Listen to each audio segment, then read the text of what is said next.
you want to talk about Marvin Harrison Jr. briefly because I have him at 19, you have him at 22. That tells me we feel very Hmm. similarly about the kind of year that he's having. He's far below Malik Neighbors at this point, but I still think there's some upside, even though there have been struggles with him at times. But I'm not going to lie to you, I have him ranked here. I would have a hard time selecting him here, which maybe means I need to move him down. But how do you feel about it? Yeah, I mean, I think Marvin Harrison Jr. has a Kyler Murray problem, and again a realization I came to yesterday as a Kyler Murray truther. I was like, I don't know if I can keep doing this. Uh, Yeah, I've said it a yeah. lot to my friends over the course of the fantasy season. Every single week, Kyler Murray throws one of the worst interceptions you have ever seen, and every single week you sit there and you're like, how did you throw that? The Seahawks pick where he's running around and he just lofts one up and it ends up being a pick six that loses them the game. He throws to the middle of the field where there is just nobody but defenders yesterday, again against Seattle. And you look at Trey McBride getting all the targets. James Conner's extended. He's a huge part of this offense. If in terms of touches, the order is going to be we're going to be feeding McBride, we're going to be feeding Connor, and then we're going to be getting balls to Marvin Harrison Jr. That is just already not conducive for a top 25 fantasy asset, just in terms of what we know about offenses sustaining elite talents.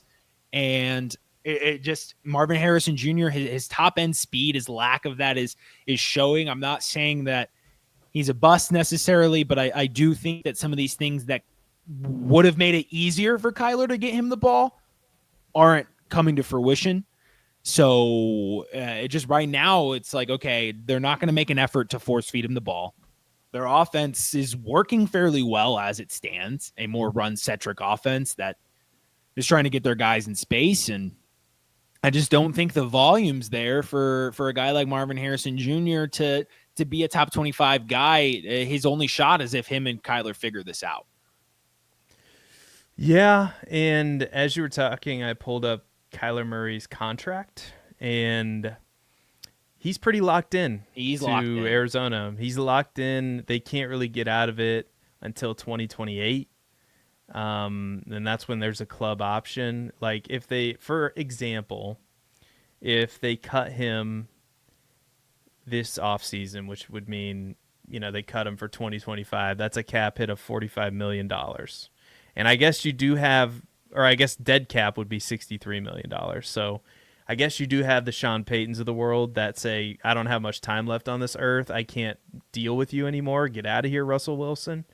But I do not see that happening for the Arizona Cardinals. So Marvin Harrison Jr. is tied at the hip with Kyler Murray. And I don't necessarily know if that's a good thing for Marvin Harrison Jr. So that tells me, as we're just talking through it, that I'm probably going to move him down the rankings a little bit just because, like I said, if I was drafting him at this point, I would really have no confidence that he's going to outperform some of the guys that are down the list. And to be honest with you, once I get to the A.J. Brown, Josh Allen, Marvin Harrison Jr. Range of players, as I'm going to scroll down here and reveal, 21 through 25, I'm probably looking to trade down in the Dynasty startup if I can, if there's a deal on the table. Yep. So Because I want Rashee anyway, Rice. I'll tell you that right now. yeah. I'm going to So trade down. I'm going to take Rashee Rice. just to let everybody know, we've got at 21, we have Lad McConkey. I actually have more confidence in Lad McConkey going Okay, forward than I do. one person. Oh, I thought you were going to say than me. I was like, yeah, by one person. Okay, don't throw No, that in my no. face. Like I should definitely have Lad McConkey ahead of Marvin Harrison Jr. And that's crazy considering the amount of hype that Marvin Harrison Jr. got heading into the season. And let us know if you think that's crazy in the comments. But I don't. JSN at 22. Yeah, I think that's 22 since we threw Ashton Genty in there. 22 or 23, whatever. Rashee Rice, George Pickens, and then Rome Odunze. We are in lockstep on Rome going forward. But you brought up Rashee Rice. You have him at 20. I have him at 24. We're both higher than consensus on Rashee Rice. Take it away, Matt Babich. Yeah. So Rashee Rice. the suspension always is tough, but one thing I'm excited about is his recovery is going really well. So a source that I've been connected to has told me that he feels stronger and faster than he's ever been. So it's really exciting for Rashee Rice right now. I personally, it seems like he's on track to start week 1, barring any sort of suspension. And that was the original report, right? It happened early enough on in the season. It was a PCL injury. It was a solid cleanup by Dr. Cooper of the Dallas Cowboys. So it was already supposed to be him being on track to play. It seems like he'll be probably ready for minicamp and everything based on these reports. So the only thing that I'm concerned about for next year is the suspension. And this year kind of taught me that I don't know if I should be worried about that, because seriously, I mean, how many playoff teams do you have, Seth, that had injuries in the first part of the year or right now that you're making it through? Yeah, a lot. If I could tell you that there's a higher that there is actually, say you get suspended for the first 6 games of the year. Now, what if I told you any given player on this list, I would guarantee that there is no chance they got hurt, sustained a long-term injury in the first 6 weeks of the year? Would you be happy about that? Yeah, I think you'd be happy about that. So the weird thing of the way of looking at this is it's 6 weeks that Rashee Rice cannot get hurt, and it's 6 more weeks that he gets to recover and be full speed. And so you're essentially saying by the time he steps foot on a field, if he were to be suspended, he will be no doubt ready to go.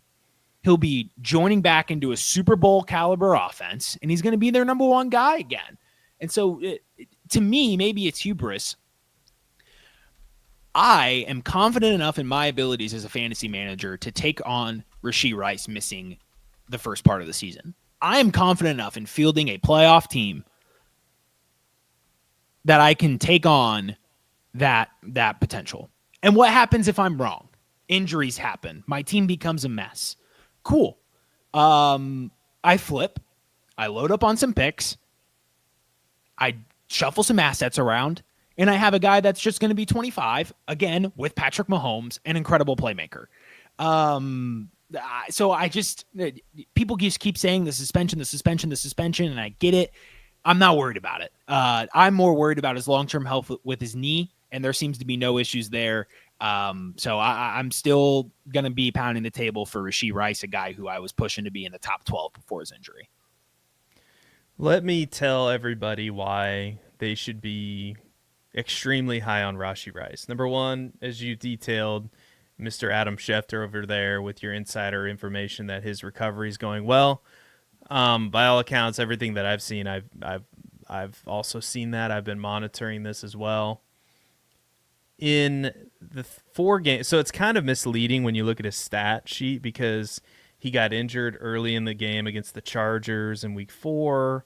He was only on the field for 6.8% of the snaps. So you look at his stats, you go, okay, he averaged 16.2 fantasy points per game. You really need to throw that 4th game out, and I get it, it's a small sample size.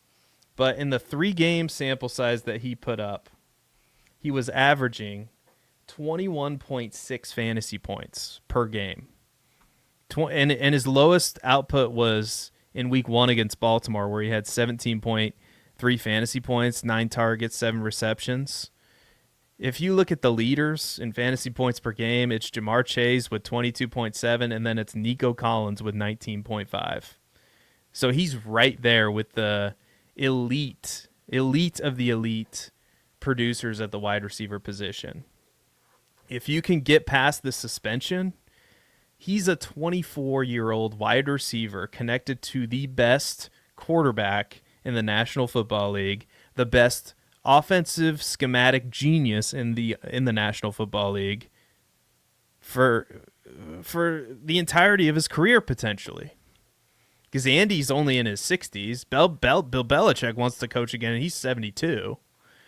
So we could be talking about Rashee Rice as a top 5 wide receiver in fantasy easily this time next year.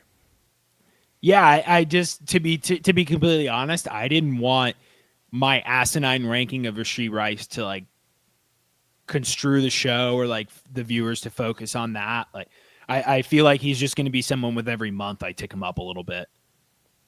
Yeah, and I in one league I was able to, and not to brag about this, and nobody cares about this, honestly. Like nobody, like I don't know, maybe I'm wrong, but nobody cares about people bragging about their trades. But I traded Tyrone Tracy for Rashee Rice in a league. I was on the Rashee Rice side, and I couldn't have been happier with that.